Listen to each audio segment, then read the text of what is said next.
Okay, I'll look for a girl for you, and you look for a guy for me who is deep and sensitive and funny. Check, please. Check out center field. Ah. Oh, you're so cute. What's his name? Fluffy. Can I have Flicker back?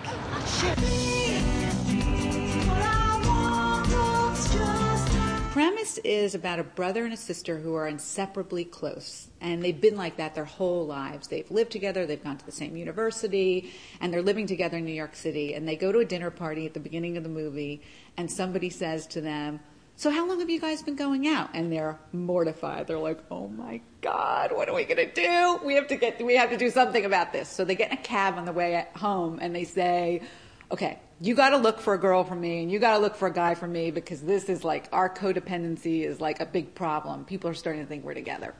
And they make this pact that they're going to start looking for people for each other. And what ultimately happens, to both of their biggest surprises, is they both fall in love with the same woman. Let's get toasted! I can't get too drunk, though. I am getting married in the morning. If there's anybody who has any objections,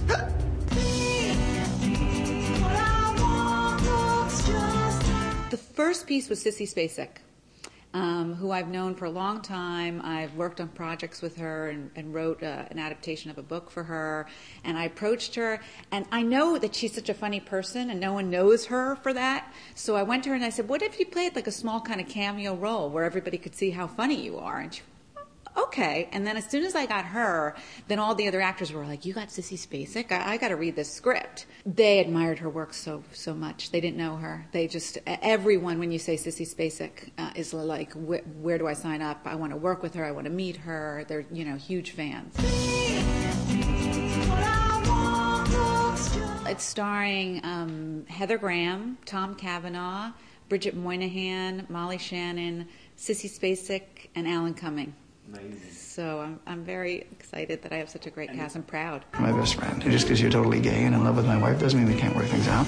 no. Yes! I can't think of a reason why he shouldn't marry her. I mean, she's smart, she's beautiful, she's funny. Oh, please. She's a gold-digging wench trying to hook her little claws in before he makes the big bucks that she can later get her hands on in an ugly divorce. You're not still taping all my children every day, are you? I TiVo. I wrote the movie about 5 years ago, and it was my chance to say, I'm going to write this movie, and this time I'm going to direct it no matter what. And even though I had a bunch of studios who were interested in buying it, they all said, "But you can't direct it." And I said, "Well, no, I'm going to hold on to this one." Do you remember that night in Las Vegas? Barely. You got me too drunk to remember anything. I'm a walking Dear Abby column. You know it.